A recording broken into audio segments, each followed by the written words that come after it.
Welcome everyone to the final episode of season 1 of the Kindness Rebellion podcast. This has been an awesome journey, and I appreciate you all being here to listen with me. This is a perfect season finale with the hosts of the Moneyless Society podcast, Matt, Amanda, and Marlo. This this was an awesome conversation. I've been wanting to have this for a long time, and it was really cool to be able to kind of get them on the same page and get this really awesome conversation going. Um, Please make sure to check out their podcast as well. They're probably going to release this same episode on their podcast as well. So check out their other episodes. They've had some amazing guests that I am just very jealous about, and some really good conversation, really good ideas, good dialogue, and ways to feel inspired to move forward, because that's what we all need, right? And then they also released their book, Moneyless Society: The Next Economic Evolution, which is just a great synopsis of like the systemic problems that we see and some potential solutions and ways to move forward. Specifically through a moneyless society.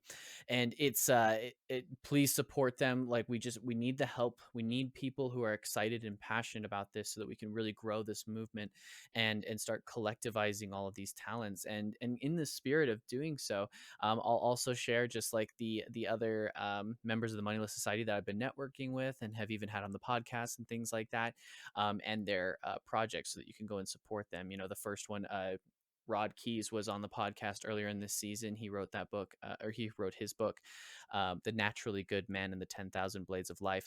That is just an awesome book about, masculinity and redefining it in terms of emotional intelligence to help men grow and be more, uh, safe and, powerful in their own lives and things like that. And it's just wonderful. Then there's also Thomas Wright, who was on the previous podcast. He has a bunch of different projects. The Phobos Tech is his main entity, and then you can also check out his YouTube channels, Black Body Economics and Creation Tribe. He's got some great content on there that helps with, like, kind of just understanding economics and science, as well as like his Creation Tribe channel is like spirituality and things like that. Some of the other projects that I've become acquainted with and become friends with the people that made these projects is Michael Plishke and his app Communivate.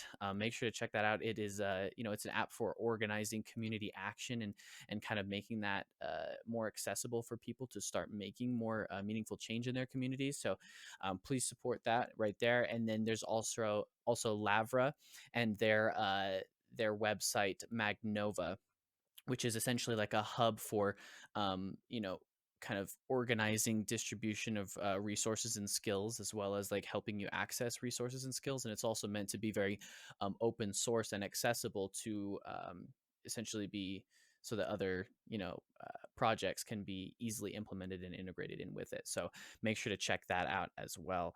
Without further ado, let's go ahead and start this awesome podcast. And please like, share, and subscribe. Let me know what you think. Thanks so much. This is a podcast about rejecting tyranny and oppression by cultivating both systemic and individual change. I believe the only way to create this kind of monumental change is to inspire understanding, love, and kindness. From there, we can work to embody these essential values in our cultural systems and in our individual lives. My hope is that by effectively communicating with anyone and everyone, we can establish a shared vision for humanity and explore new ways of living to build a better world for all of us. I'm your host, Nathan Jones, and this is the Kindness Rebellion.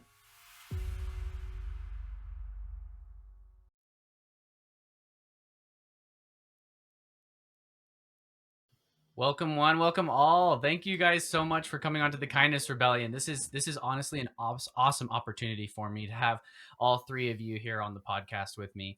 I got to say that I love the Moneyless Society. I love the work that you all have been doing. I love the message and the vision, and I'm really excited to bring you all onto the podcast. I've had Marlo on previously, and we had an awesome conversation, just kind of about our own personal history with kind of becoming radicalized and learning all of the systemic bullshit that's been going on and how we've kind of coped with it. And it was one of my favorite episodes, and I'm so happy to have Matt and Amanda on here as well to go over just all of the nitty gritty of a moneyless society. I think one of the main things that I want to really cover today is just kind of the backlash that I tend to hear from Mm. people when I talk about a moneyless society, because I'm very passionate about it, and I think that there's a lot of there's a beautiful vision there, and there's a many directions that we could all go with it. And so I'm excited to hear directly from you all, kind of like what a moneyless society means to you. So let's just go ahead and we'll start in order from my cameras. We'll start with Matt. What is a moneyless society to you? Yeah, sure. So, I mean, when I started the whole Moneyless Society website and everything, it was kind of like I was really just exploring that idea. It wasn't like I really had figured it all out, and I really still don't profess to have figured it all out. Um, to me, I mean, what the direction that we're really headed here is a society that there's no currency, and we also try to eliminate the need for trade, and that means also like trading your time, your labor, in order to survive on a daily basis for necessities or things that you need just to live. Mm-hmm. And in its place, we're trying to develop a system that would just bring about abundance through technology and cooperation. Really, it just kind of heading the other direction from the competitive model that we have in place now. And instead of working within the profit model to where everybody's kind of keeping profit for themselves, where it's more of a sharing equitable model. And eventually in the long term, we think those types of models would be able to uh, just essentially work better than the profit system at providing what everybody needs. Mm. And there's a lot of details in there that are up for discussion and up for grabs. I mean, just kind of depending on where you are, the culture, the access to just local resources, things like that, geography. The solutions are going to be different, depending on where people are, and their cultures and things like that as well. So there's a lot to consider, when talking about that. I think those ideas are definitely possible, but there's a lot up for discussion as well. So I like to emphasize that point and say, we don't have like some dogmatic system that we're trying to preach to everybody. We're really just trying to kind of have open conversations about this stuff, and find patterns and things that work, and then combine those patterns and things that work together in ways that we could create a new society that essentially works better. So that's kind of the foundation of it, and we explore those ideas a lot on our podcast and the book that's coming out soon. So yeah, there's tons to talk about. It's a huge subject, just goes on and on and on with many different facets and aspects to it, and it's really interesting. We enjoy talking about it, and it's fun, and really happy that we get to do this work on a daily basis too. It's interesting and exciting. So, and thanks That's for having us awesome. on. Of course. Yeah, I love that. Marlo. Amanda, you go first. I'm still like recouping from the moneyed world that we live in Mm. today. So I'm getting warmed up a little bit. You called me Understandable. at a rare downturn. My mental health the last several weeks or months or through this season and through this process of finishing this movie and everything has just been it's like either a downward spiral or a very slow roller coaster. So I'm having more and more trouble um, maintaining that revolutionary optimism and zeal and enthusiasm. I'll go ahead and make this my turn. I'll go ahead because we Yeah, go don't for it. live in a moneyless society. You know, we do not. Hmm. We do not. We live in a society where every fucking thing costs money. Everything you need to live costs money. I don't have healthcare. I don't have the ability to better myself. You know, to be a better product for the capitalist system. Like I would be so much better of a little worker bee if I had the basic food, water, housing, shelter, all of those things taken care of. I would be a better cog in the machine. You know, like I think about like the CCP's relationship to their people as as related to the American system is that they just kind of recognize the importance of maintaining their farm equipment. You know, at the end of the day, everyone in the world, just about, unless you're in a very isolated scenario, living as a hunter gatherer, or um, you're in a tribe somewhere in the Amazon that's being burned away, you live in a moneyed system. And, we live under this one world totalitarian government that all the conservatives and every conspiracy theorist is terrified is going to come It's going to come creeping up on us like, oh, what if one world government, one system took over the whole world? Well, it's like you go to, Mexico and you change in your, resource tokens for a different kind of resource tokens, and people are still working the same jobs, living in the same boxes, existing in the same framework. And that's the structure that this monetary system has just very naturally produced in us. This trading system, this market system, this way of, putting a price tag on every single fucking thing that exists. And, more and more dimensions of life have been invaded by that price tag, where even things like love and companionship and connection and, all of these things have been commodified and turned into things to sell. And, we operate in the social media spaces a lot, and the microcosm of that is, the like, which is, it's just, a perfect little microcosm of the money system, that it's meaningless, it has no connection to reality, but it totally dictates how cool and popular and how seen and how heard and how able to connect to other people you are. So a moneyless society for me right now is an escape pod from this horrible existence. It's an attempt to build not just some idealized utopia, but to actually coalesce some sort of collective effort from the people that understand that these systems and structures and, cultures are failing us, to come together and create something that works. To do the fucking obvious, which is to come together with other people with like values, pool our resources, and create a shelter from this fiery shitstorm of cost and debt and, just this continually eroding process that's just weathering us down to nothing, down to nubs, to where we can't even get on the mic and deliver a fiery sermon about a visionary world that could be. Seems pretty That's fire to me right now, man. He a never moneyless fails. society. A moneyless society is well, I learn by failing, so I should hope I keep failing. A moneyless Smart. society is, it's just, I was just taking a whiz a minute ago, and I was thinking like, man, how stupid it is that we're just embroiled in all these discussions about policy and tweaking this and changing that and all these ways of amending the system. And you got the MMT people that are like, yeah, money's bullshit, you can make as much of you want, make as much of it as you want, but we still need it. It's like, oh, we can't push people too far, when it's just like, it's just such a logical leap for people to actually go into the mire of understanding this stupid thing that exists, that dictates our lives. When, I think about a relationship or an interaction I had with someone at a gas station a couple of months ago, where I was just really high and I was just like, hey, I can't figure out the money thing. Can you just tell me what to do?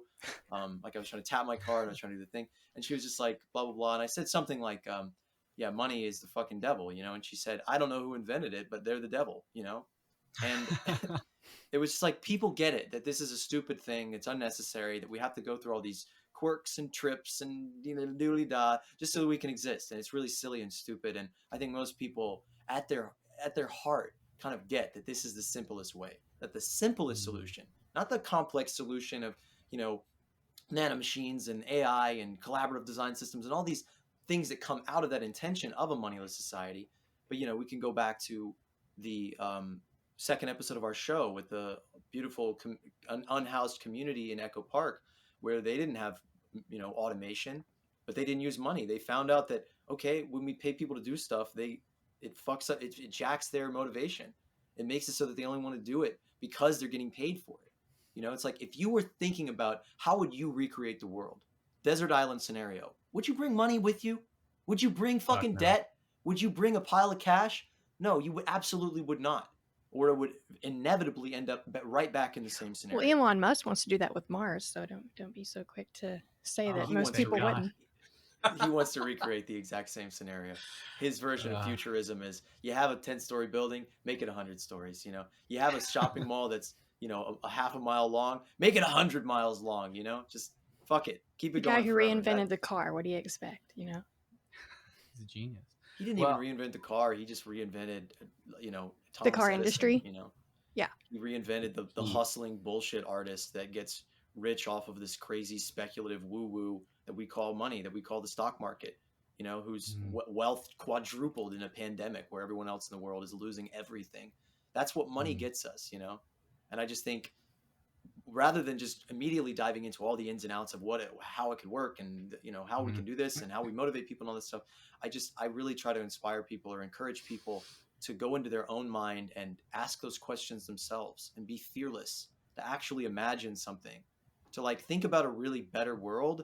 Is there money there? Do you think, like, in the perfect world, do you when you go to get food, do you have to give somebody a token that you had to work hours of your life for? Fuck no, absolutely not.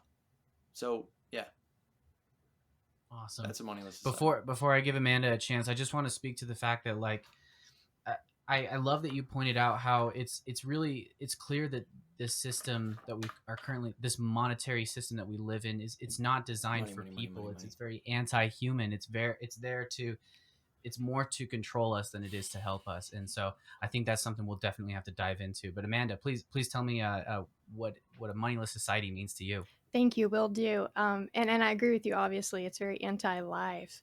And before I go into my answer, I just want to tag on something that Marlo said in the very end there. You know, asking people to ask themselves to go deep inward and say, is money necessary? Would I carry it forward with me into a new era if I didn't have to, so to speak? And it reminds me of a scene that I seen on TV in a mini series, or not a mini series actually. I guess it's what is it? The Walking Dead. I'm sorry, I'm grasping at straws here today. Long week. And I don't watch a lot of TV, but every now and then I'll pop in and watch an episode or two of that show. And I thought that it was all too awesome, and it was certainly very gratifying to hear this in their dialogue. The main characters, they woke up in some kind of community that had been built, out of the motivation to survive and fight the beast being the zombies, obviously.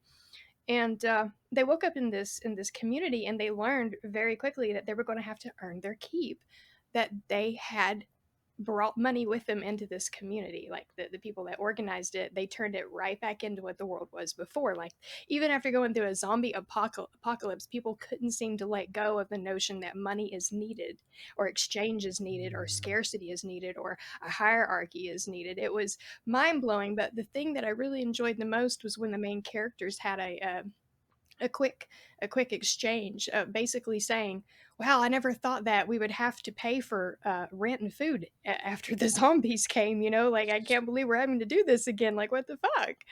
Um, but anyways, just to stay relevant and to bullet down very much, for me, a moneyless society is simply the opportunity for humankind to stop being stagnant and have that evolution that some would argue is well overdue, and move forward into an era, transition out of this society and this system that is obviously indoctrinating us to build upon a destructive nature, and transition instead to a society that inherently motivates us and supports us, and makes us capable of being more social, creative, and benevolent in our nature. That's the thing that is the shining light for me when it comes to moneyless society. The fact that inherently in a moneyless world, in a tradeless world, in a place where there's open access versus free, which is something I've been trying to point out a lot. Things aren't free in a moneyless society. There's no contrast to free. There's no price to pay per se. So things are just at your fingertips. Things are open access. And in that kind of world, and in that kind of environment, we don't have social structures that are based on arbitrary standards, that are based on classism, sexism, racism. There's no reason in an environment like that to have these arbitrary grudges against people and compete with people, because there's no reason to compete. Things are just available, the things you need to meet your basic needs, and the things that you want to enjoy to make your life fulfilling and to make you a valuable contributor to your society. So that's basically what moneyless society is for me. It's just that opportunity for us to finally evolve and realize our social, benevolent, and creative potential as a human being. Man, I love all of that. You all touched on some wonderful points that I'm excited to dive into. But right off the bat, I think one thing that I just keep hearing from each of you is just how this system is not really meant to actually help us, and something that like I kind of think about often, and each of you actually touched on a little bit, is how it actually like inhibits us from collaborating in a lot of ways, or it forces us to be more dependent on the coinage than we are dependent on each other. Even though we are still dependent on each other through the monetary system, it's this weird game that's been created for us. And so, and and one of the things that Matt touched on when he was talking about what it meant to him is kind of like moving on past trade, or like reorienting the way that trade is used within, an economy, or just within a society, within like our collaboration. And I wanted to bring that up first because one of the first things I talk, like when I'm talking to somebody about a moneyless society, maybe I'll get to them and I'll be like, do you actually really think that money's good for us? That it's, everybody says it's the root of all evil. We know that it's fucked up and it's like at the heart of so many issues. And people are like, yeah, but it's necessary, because what else is there? There's just going to be some trade and barter system that we're going to regress to. So that's kind of my first big question for you guys is during this transition to a moneyless society, how do we avoid maybe a feeling of regression towards just a trade and barter system that's essentially money, but with a little bit more complexity to it? Go ahead. Well, so you could read the chapter in David Graeber's book Debt, The Myth of Barter, and just really smash that to pieces. Barter is not something that money evolved out of. That's, pure hocus pocus from Adam Smith and other people like that. It's part of the mythology of our economic doctrine. People did not have those relationships. They did not have an earn your keep mentality for the majority of human history.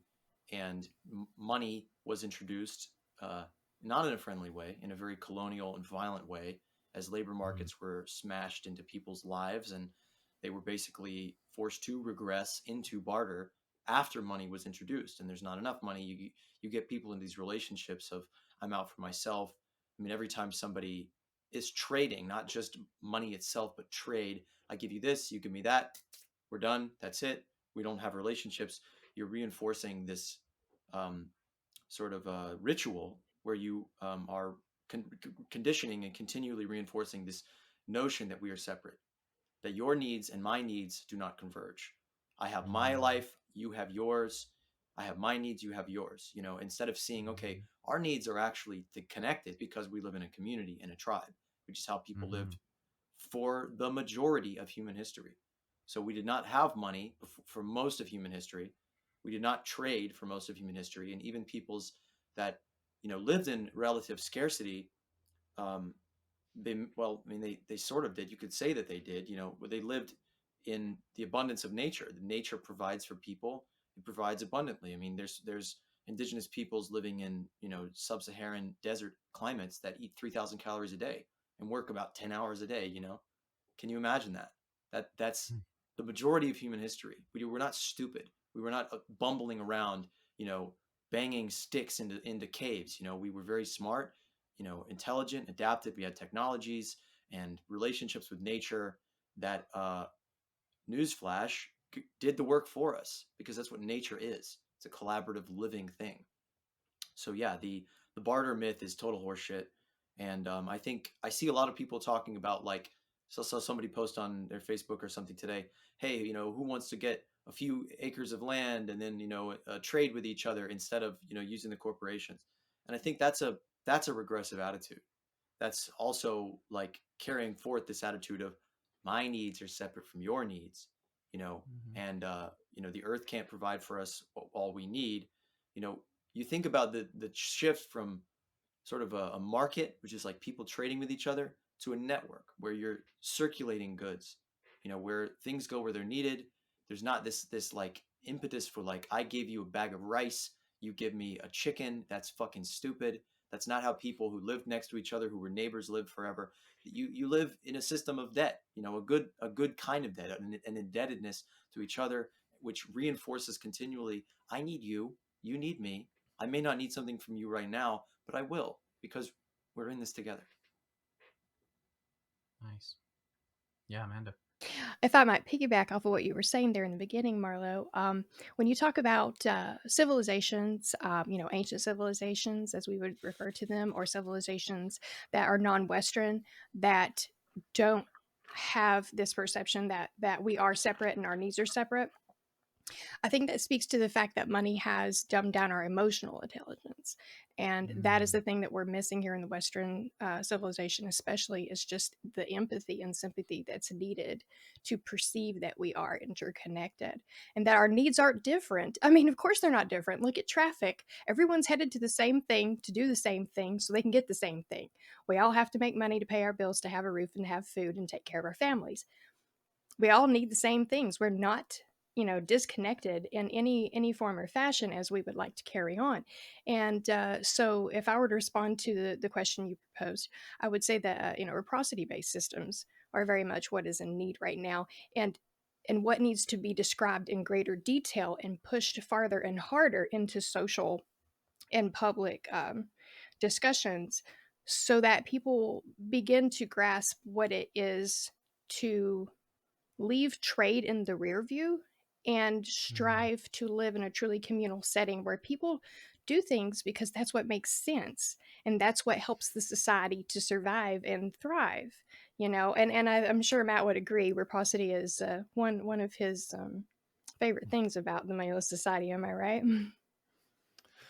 Yeah, definitely. I talk about that in my book a bit too. And what I really define it as is like a trade based reciprocal system. So like trade based reciprocity versus like systemic reciprocity. So where the entire system is really taking care of everyone and providing an abundance of everything for everybody. And the trade isn't necessary anymore because the system itself, with all of its workings and with society being able to kind of be in direct control of the system at large, as a society, then there's not really the need for trade anymore. People just pitch in voluntarily where they can, when they can, and essentially the system takes care of everybody in return. And by that means you're incentivized to keep the system going, because if the system collapses, then everybody's fucked, right? And so there's a lot of incentive, and there's even incentive to keep it progressing as well, because it's essentially the same motivator that motivates people right now. It's positive reinforcement. But instead of positive reinforcement coming in the form of money, which is just essentially the means to get everything that you need, we just give you everything that you need instead, right? Through this system of systemic reciprocity and the whole new economic system that we're trying to develop here. And so that's just kind of the basis of it. There's no need for that. I have to go over here and grow rice by myself. No, it's like you and maybe your entire community, has an entire community garden that maybe, I don't know, half a dozen or a dozen people are pitching in to kind of keep going for everybody, or more, give or take whatever agreements there are in your community. Or region or whatever, it's up for discussion, really. And all these systems can be maintained by people. Roles can be taken on and delegated and whatnot. And that those are the types of systems that we're advocating, trying to create locally within your community, within your workplace. And instead of doing some unrelated job that doesn't really have much benefit to your life or your community, things like that, we advocate trying to get these systems in place as well by forming cooperative networks or businesses with these equal ownership models, to where people are cooperating and are producing things in their local community. And when these things are equally owned, when there's not some capitalist head at the head of the entire thing reaping all the profits, then people actually do start thinking more in terms of how can we share the benefit from this. It's not how can I just reap as much profit as possible and go home with as much as I possibly can. You start really thinking more in terms of how can everybody in the community really benefit from these systems. How can we develop them so they provide the most benefit with the least amount of input, with the least amount of resources and labor and things like that. And it's just the mindset of getting into that cooperation, mode, essentially, to where people are working together, and that there's enough for everybody, right? But it's just it's the purpose, it's the leverage point, we would call it in systems thinking. You're giving the entire system a new purpose, essentially. Instead of having the purpose of profit, derived from this competitive model, we're having the purpose of abundance, right? And prosperity for everybody. And money essentially just exits stage left. out of all that, because we're really focusing on what we need and what we want at that point. And I think that rings true with a lot of people. When they hear those concepts, they're like, I think we really could do something like that if we put our minds to it. We just don't really have the environment or the right circumstances yet, but you never know. That's what we're trying to create here in certain circumstances, with networks of people who actually do want to do these things and move forward on these types of communities and projects and whatnot, because we're definitely not the only ones. There's more and more traction every day for these types of ideas, and it's cool. We love hearing that, and we get a lot of positive feedback from a lot of these things that we're talking about too. So I really feel like we're headed in the right direction with all that stuff. So That's awesome. I love that. I love the idea that we can just get on the same page and change the culture, change the mindset from like, let's stop trying to focus on just maximizing our own greed and our own needs or our well-being, if you can even do that under a capitalist system. Instead, changing it to, let's maximize everybody's well-being, because then that means I'm going to be included within that.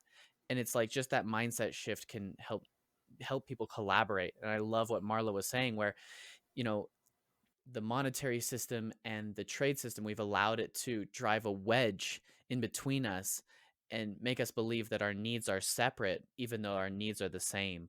And Marlo, you wanted to jump in there. Feel free. I was just going to say that in thinking about something as fucking obvious and simple as like a democratized workplace or democracy in general, which we very much do not have, and I think the existence of a system where you are able to use the amount of stuff you have to turn that into political power and agency, and the ability to buy media outlets and change the narrative, and control access to water supplies and reroute roads and all these things that having true capital allows you to do. It is inherently anti-democratic, and I think that it scares people to imagine what an actually participatory democratic system would look like. I hesitate to even use the word democracy because, Netanyahu calls Israel a democracy, which I don't think the people who were living there before you have a say in what's going on. People of Israel, Israeli government. I don't think that's democracy. That doesn't sound like democracy. And representative democracy is not democracy. It never was. There were like conferences when America was being formed, the United States was being formed, and they were like very afraid that democracy would form, and it's just, I just thinking about the objections that people have, like, oh, well, what if a few people, were lazy and took more than they needed, or Wait, you mean capitalists? yeah, that's what I was getting at. Great. Basically, a lot of our fears and objections are pure projections of what the existing system is doing. So I was talking to a friend about this, a friend I hadn't seen since like middle school or maybe high school. And I was explaining a lot of these things, that a lot of his objections were, I just kept having to say, like, zoom out, brother. You were talking about the existing system. You're saying, oh, what if technology was used for good? Oh, then it would go haywire, and, we would become subservient to it. And no. You're talking about the existing system. That already exists today to the uttermost extent. We're talking about a complete change in the programming, in the purpose, and the value system underlying all of these things. So a lot of people's objections, they're just so in the box of their own system, and they're so in the duality of propaganda. Really, every person in America we're some of the most propagandized people on the planet, where we turn on our news every day and we see, the anti-democratic actions of Vladimir Putin invading other countries and stealing their sovereignty, and then you just don't see any mention of what the United States is doing, say in Haiti, and which they've done, like dozens of times over 100 years.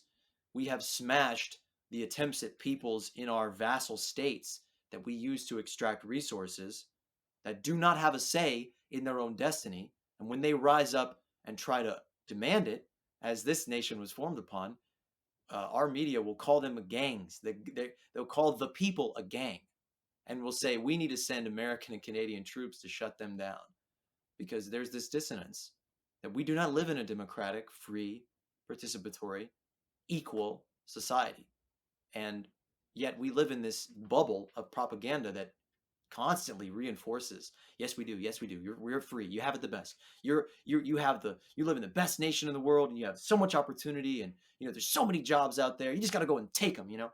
We just live in this swamp of bullshit that makes it so that people are terrified and in constant fear and loathing of their own system without understanding what it is.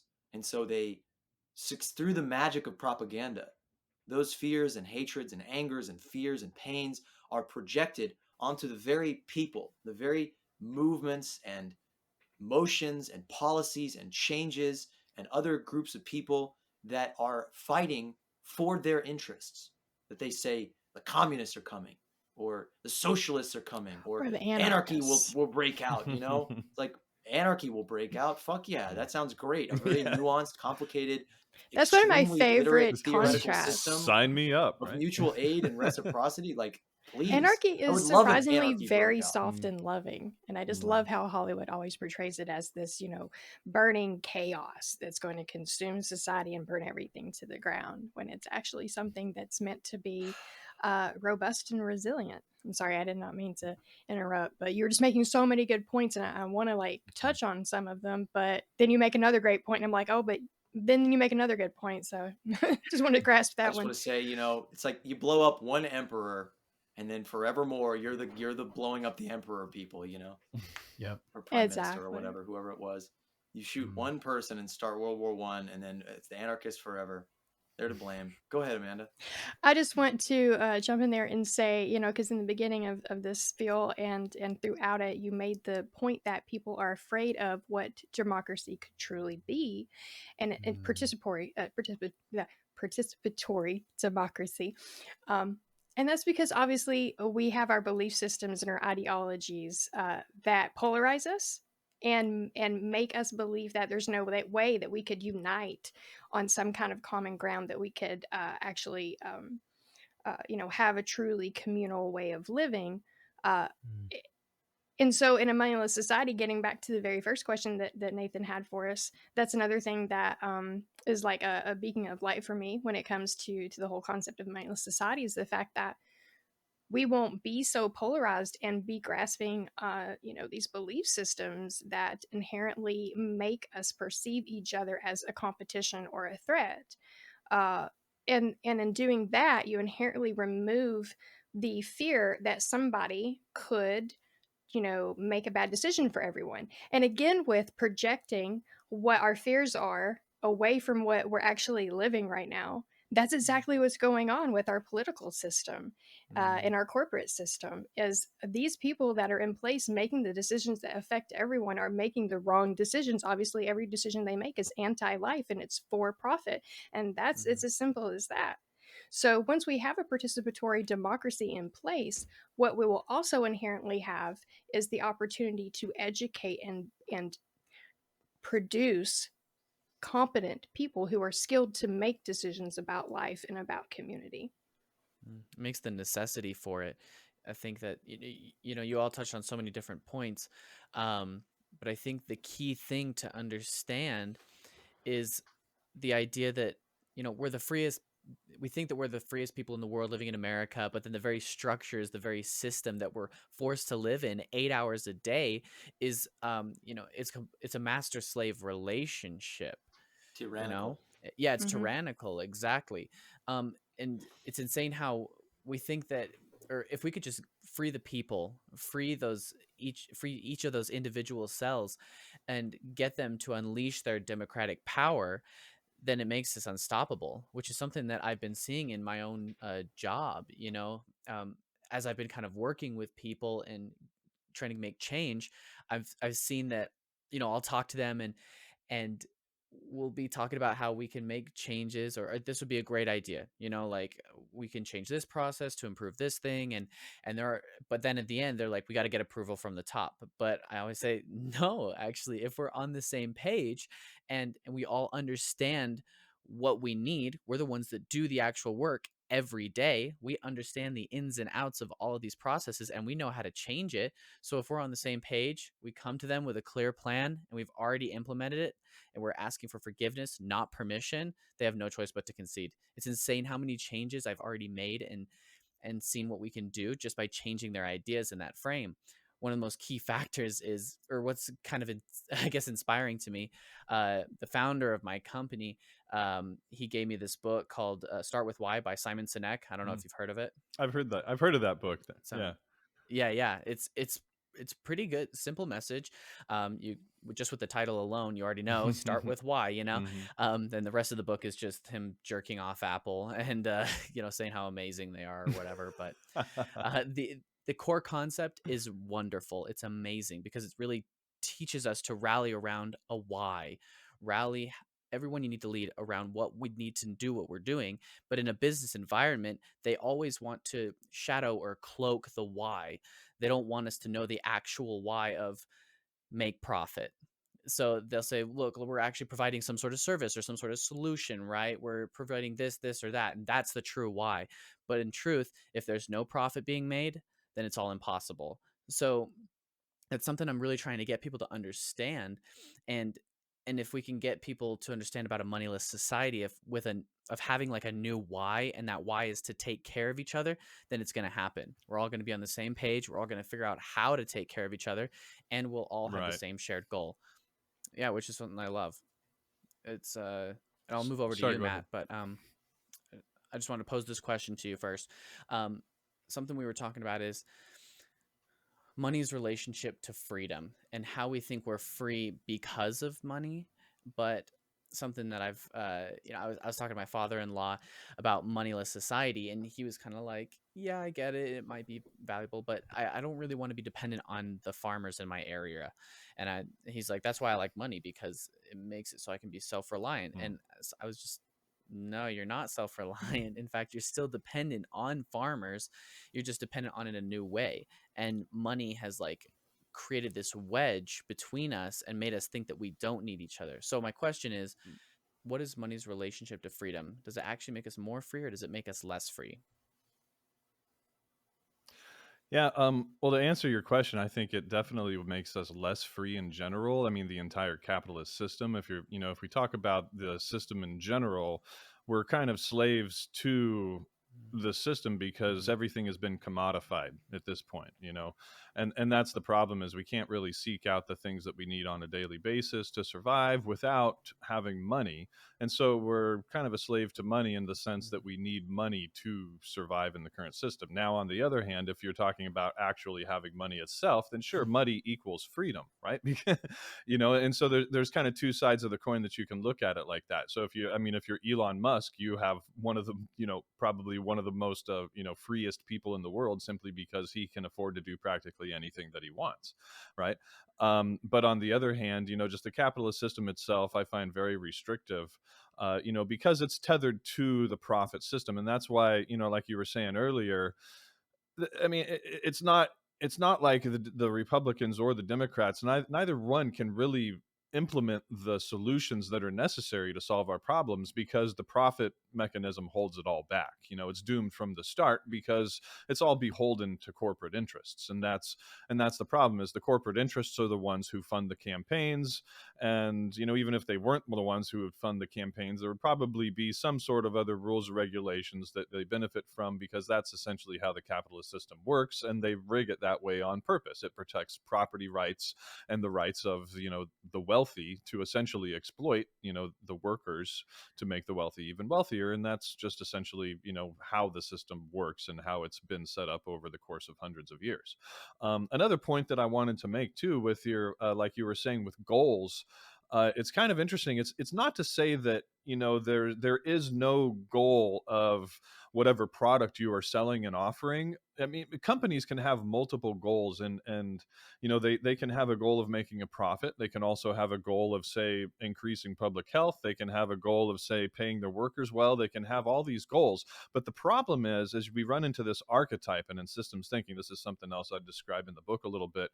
It's an archetype called conflicting goals. And herein lies the rub, because a lot of the time these goals do conflict, right?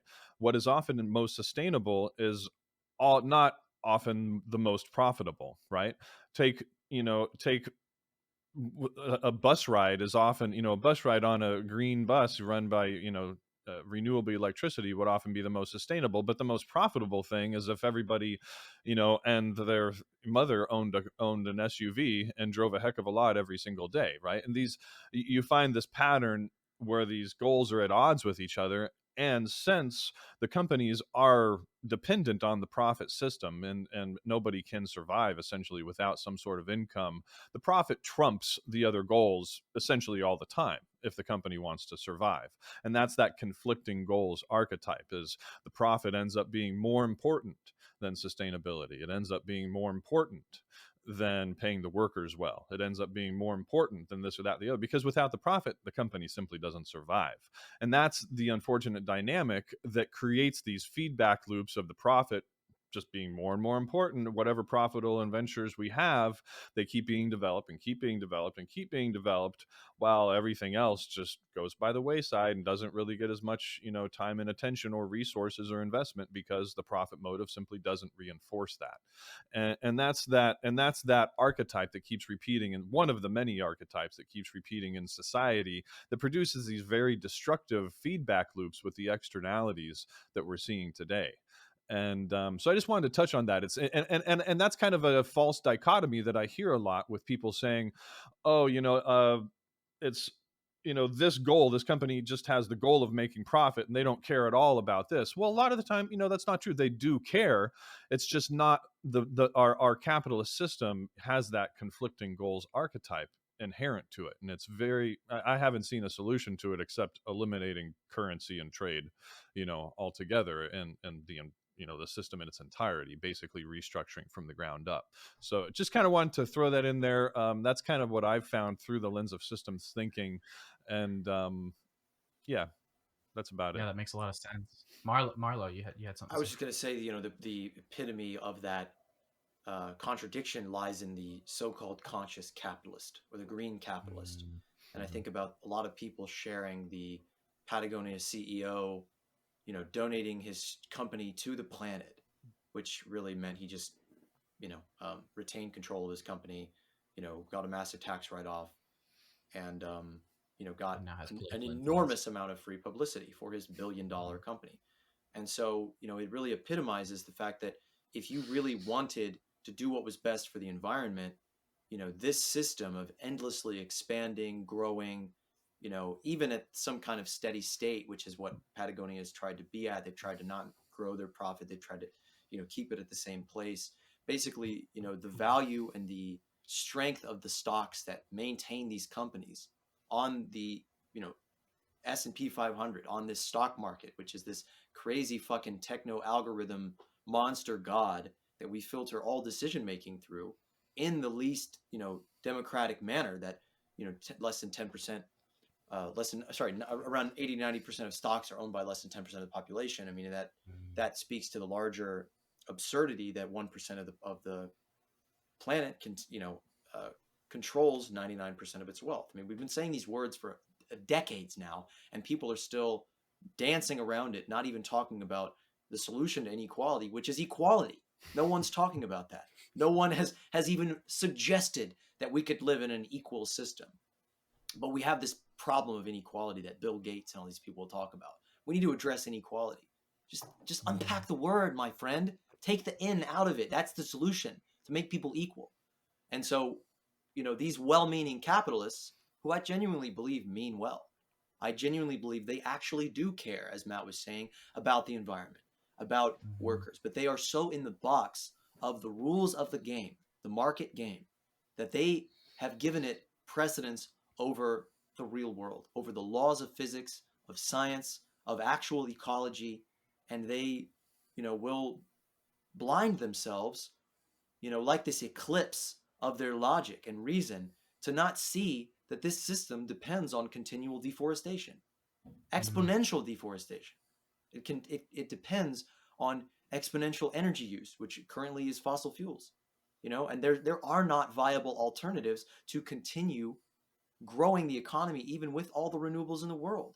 We cannot continue extracting and burning and, pumping and chugging and fucking and, spending and consuming at this rate that we are. We cannot do it. We will exhaust the earth no matter what. Even if we had cold nuclear fusion today and limitless energy was flowing through us, we would just be powering the death machine of the economy, whose fundamental structural goal is to support those people who have the chips. I mean, it's very simple. It's very crazy, and I think that to sort of flip that over in this sort of thread of the things that people are afraid of are the world we live in today. You know, oh, what if AI and artificial intelligence was controlling everything and it was, you know, rapidly destroying life on Earth and making people crazy on purpose to get them clicking more so that they can, be more effectively targeted with ads. And what if artificial intelligences were deciding the fates of elections and deciding where all our resources go and keeping people in slavery and destroying the world and never. That's what's happening now. And in thinking about solutions, we have to use the tools of this destructive force, the tools and the technologies that, for better or worse, regardless of people will say that capitalism created all this technology. Well, I will say human beings did that. Collaboration and creativity and inspiration, which has always been and always will, and the serial process of human beings stacking ideas on top of each other. Steve Jobs did not invent the iPhone. He did not invent, because if he invented the iPhone, he would have to invent the personal computer, which he would have to invent DARPANET. He would have to invent the light bulb. He would have to invent the circuit. He would have to invent all of these other things that were gifted to him, that we inherited the information, the knowledge, the technology, the science of the generation before us. And that's what we're standing upon. And so in conceiving of a moneyless society, it is a far cry in my appraisal, although it can be scaled in many different ways and forms and levels of sophistication and simplicity and technology, is that we can use, the technology of learning machines and, better calculations of computing and processing and dispersed open source feedback systems that are run by the people, saying, here's the supply, here's the demand, creating a much more sophisticated technological system that is not hindered by this 16th century at the youngest system. Or yeah, it's like we have been living in this cultural lag and this brutally primitive mercantile system of trading and bartering, of people slapping fish on a piece of newspaper and giving someone a coin for it. Like, that is the extrapolation of our whole system. Only we have AI and nuclear, technology and nanomachines who are running that process. And so in the interest of shifting toward how do we create something new, well, we use the technology that we have, doofus, and we use it for good. We change the program. We change our social media networks from being privately run psyops operations, giving us all mental illness and driving teenage girls to kill themselves and toppling third world foreign governments. And we use that social technology that allows us to communicate with each other, that's getting trillions and trillions and trillions and trillions of bits of data, of feedback and information on the availabilities and the supply and the demand and the feedback and the human health and the happiness and all these metrics that we can measure objectively, just through people saying, I'm feeling like this. Hey, my name's Marlo. I'm fucking depressed because I live in a world where everything costs money. Like, that's feedback. That's data that can be coalesced into a process of actually economizing the scarce resources in the world, the things that really are scarce, because we don't live in infinite abundance. But if we live in a system that is based upon actual need, that is simplifying these processes as much as we can, that is optimized continually for the betterment of the whole, the individual is going to benefit ultimately more than they would in this current system. Elon Musk is still a slave. He works fucking 80 hours a week. You gonna tell me that guy's free? He's just like a slubby, like goblin looking, out of shape, unhealthy. Like Donald Trump would eat oh god, I'm vomiting thinking about this. He would get his staff with his infinite resources to go get him a fucking cheese pizza from Pizza Hut, and he would peel the cheese off and just eat that with with a Diet Coke, Like, that's a slave. That person is enslaved to their own game, to their own logic, to their own quality of life that is just absolutely shattered by their addiction to this gambling casino reality. Yeah, there's a big point that you made in there about how the people that we think are the most free or the most benefited from the system are also subject to the rules of the game. And too many people think that the game or the rules or the system and the structures are just some neutral force, and that it's just like human will that creates good or bad within those systems.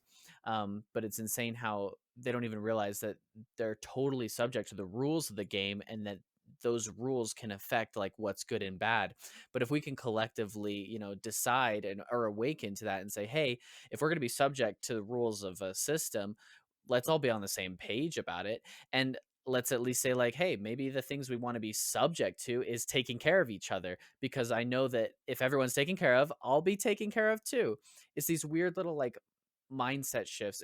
It seems so little, at least to me, this like flip switch of hatred or kindness. um, Maybe it's hard and difficult to make in the moment, but over time, it's really going to be a simple mindset shift that revolutionizes everything. I love hearing that, or I love hearing you guys talk about how we've got to work within the system as it is to create something new. Because that brings me to my next question, which is, when I talk to people about building a moneyless society, they're like, what are you going to do? Cut off the heads of all the capitalists or something like that? Look how that worked out in France or whatever. Um, I I think that we have to build something new within within the old system, but we also have to create an alternative so that the old system can crumble. But I'm curious about what you think. Do you guys think do you guys foresee a need to tear down the monetary structure, or do you think it'll erode itself once we build a new alternative? Amanda, let's start with you. Let's see here. That's a great question, and obviously, there's a lot of very elevated opinions about that, very emotionally charged opinions that come from a lot of different walks of life and isms. You have your communisms, your anarchists, um, your socialists and whatnot. And aside from the anarchists, the communists and the socialists would say, we can just work with what we've got here and just tweak it a little, and it'll be great. It'll be enough.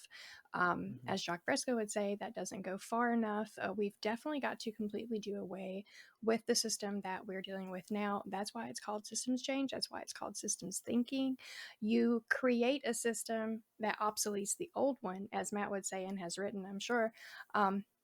And that's actually how I came to know that terminology, the whole concept of obsoleting money and going forward and building a system that doesn't utilize it at all whatsoever. So, I mean, short answer, yes, we've got to do away with what we're dealing with now, like completely. But do we have to like destructively burn it to the ground in order to move forward? I feel like is part of that question, or at least implied. And that's where a lot of different opinions come into play. We have the incremental change that's taking place now, where people are starting to get on the bandwagon of the concept of that we can live without these paywalls and certain systems that we're dealing with. But that doesn't seem to be making change quick enough in order for us to avoid ecological and economical collapse. So then you have the opinion that we should just, whoever can just take hold and make it happen. But then, of course, that completely defies the whole point of helping people to realize these things for themselves. If they just take what we say for granted and say, okay, they have the answers, let's just follow them and do what they say to do, then they're still not getting it.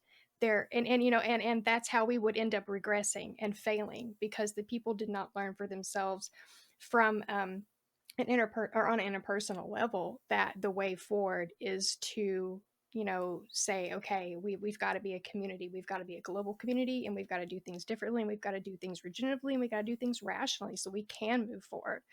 But if I could just back up a little bit really quickly and point out something I think is very important to highlight when it comes to, does money equal freedom?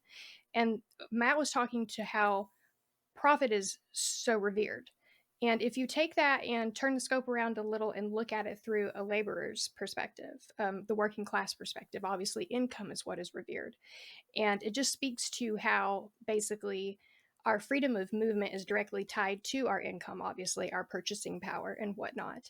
And that's why, obviously, so many people equate freedom to their income or to money itself. But obviously, at the root, money is a restrictive mechanism. or we wouldn't need it to get the things that we want and go the places we want to go and have the experiences that we strive to have. So I just want to throw that in there really quick. Yeah, I love that. I mean, that's a really good point. I think it is an interesting distinction that has to be made. Like when we say that money is freedom, because it was just like Matt was saying. Like, yeah, maybe Elon Musk is more free than a worker, but that profit versus income is an important distinction. Sorry, Matt, were you going to say something? No, I could definitely talk about your question though. Can you just say what the question was one more time? You were basically talking about Yeah, transitioning essentially. yeah, and I guess Eat I the like to. rich. Yeah, eat the rich. That's it. I like to make dichotomies a lot of the time. I'm always like, is it this or this? Sure, Even though sure. it's often both. But like the main question is like, will we have to destroy the monetary structure, Right. or will it destroy itself once we build a new alternative? Right. Yeah. I mean, I think it'll kind of end up more or less imploding on itself eventually, but it needs to kind of be a controlled thing also, and kind of planned in the process. Because if we just kind of let it happen haphazardly, then it's probably going to be pretty messy, and it'll probably piss a lot of people off, and it'll probably kind of turn out to be an ugly thing. So the more open and democratic you can be, and plan, and actually having planning and contingencies for things and whatnot, and backup plans, the more things like that you can try to take into account, the better transition it'll be. What I outline in my book is kind of just trying to get a network of cooperatives together essentially. So each cooperative would kind of end up handling different aspects of daily life. Like one cooperative might end up handling transportation, another one for agriculture, another for housing, another for like clothing and things like that. And eventually, once there's enough cooperative businesses kind of working together, you can start providing the members of those cooperatives with universal basic goods and services, right? And that would stand in direct opposition to like universal basic income. I'm sure a lot of us have heard of the term universal basic income, like through Andrew Yang, and the last presidential election, all that. The idea was kind of starting to get thrown around a lot. But we're just like, well, we don't need the currency. Let's just start giving people directly what we need, like we were saying earlier. And it would be a transitional thing at first. Throughout these cooperatives, people would still be earning salaries and getting an income and things like that. But in the long run, the goal is to phase out. Oops, sorry, I hit my mic here. The goal is to kind of phase out incomes essentially, to where you're paying people and they have to buy everything they need, to phase out that, maybe certain things one at a time or whatever, and then to phase in giving people things for free, to where they just essentially don't need that income anymore. And how exactly that would work is like a lot of other things we've been saying, kind of up for debate and discussion. But that's kind of the general idea, to have one system phase out while the other phases in. And at a certain point, we'd really want to have a lot of this kind of figured out before the old capitalist system kind of implodes in itself or collapses, because there's probably a certain point where that system isn't really going to have the activity or the growth that's necessary to keep sustaining it, and that it may collapse. I mean, these are tricky economic complex situations that we're talking about in the future that we don't even know. This is all speculation, right? And so essentially that could happen at some point. And my train of thought is it's best to try to figure out as much of this beforehand, and put as many of these systems in place beforehand that could handle an economic collapse of some sort, or at least an economic collapse of the capitalist system. So we could kind of quickly transition a bunch of people over from the capitalist system to a moneyless society without there being a lot of heartache and bloodshed, or and unnecessary violence, or even things like that. We want it to be really a voluntary thing too, that we present ideas and you're like, hey, you could try this. There's people over here and it's working great. Check these out. Check out how happy everyone is and everyone's thriving. If you want to come over for dinner, please. And so we're trying to create these communities and show people, hey man, this stuff really can work if you're open-minded. Whatever you call it, whether it's socialism or communism or a moneyless society or resource-based economy, trying to kind of get over all the isms and exactly what it is or isn't, but really just kind of focus on the outcomes of the things that we want to happen. We want, systems that deliver abundance through technology and sustainability and cooperation. And we could write, dissertations on exactly what to call each of these little individual experiments and everything like that. But it's not necessarily so important, the name. What's important is what they do and their outcomes, and also just, the opinions of everybody involved, whether people are actually happy with these things or not, and that's kind of really the goal, is to make something that people are happier with, and then people will voluntarily come over. So I think I'm kind of starting to repeat myself now on that whole thing, so I'll go Just ahead and sounds like hand you're it talking over. about getting people to come over to the dark side. Yes. We'll make the thing that people want, and they will That's come over to the dark side for it. Resistance is futile. Yeah, I'm actually advocating a system I call double capitalism. Nice. It's capitalism, but there's no money. It's not competitive. There's no hierarchy. Ooh. Everyone can, the price, there's still prices on everything, but it's all zero. The wages are also zero. There we go. Nice. Just make it look And familiar. it's not based on extraction. There's no growth. Right. It It's sounds a steady state system. realistic. It's still capitalism, though. Okay. It's still capitalism. Yeah, It's still fair a enough. free market. Everyone's an entrepreneur. Everyone. That's right. It's basically everyone is a boss. It sounds Yeah. like Boss when bitch. the Catholicism tried to convert all the pagans. You can still Yeah, we're capitalists now. do these Yeah. things and dance around the fires and stuff, but you have to do it on this day, and you have to do it in the name of this person versus whatever that guy was. Capitalism. We're capitalists. No, I think that the existing system is going to collapse and is collapsing right now and has been collapsing for 400 years for all peoples at the margins, because it is an explosive thing, like a rocket engine that burns everybody beneath it, that is lifting it up to get it up into the air.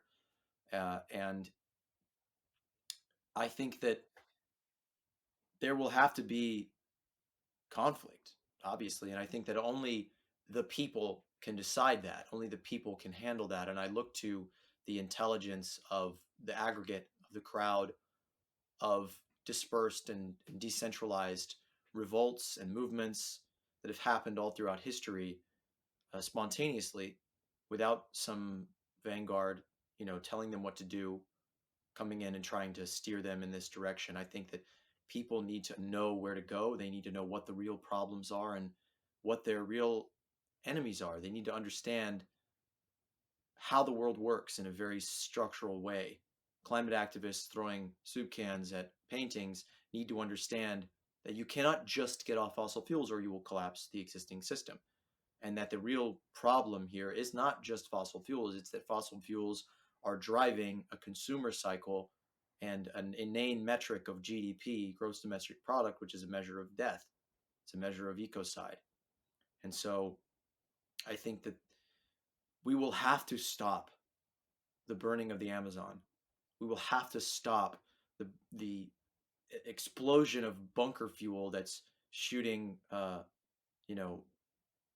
freight loads of toys across the ocean, or fucking porno DVDs, made in China, whatever it is, whatever stupid thing it is. It could be, you know, all the luxuries and the non-essential goods and those little toys you see at Mexican restaurants, and the little machine where you put the coin in there. That's being made out of oil with explosive high heat and metal and steel and extraction, and all of this has to stop, because the damage we are doing to the environment is already cooking the planet. And I talk to people who say that the emissions we're dealing with, the warming we're dealing with, that has sunken whole countries today, not tomorrow, not in some dystopian future. We're in a dystopian present. I read today that 30 something counties out of 30 something counties in, I believe, Nigeria are underwater. The country of Pakistan is still underwater. There have been no recompense made. That's happening today, and it will happen here. It will happen everywhere.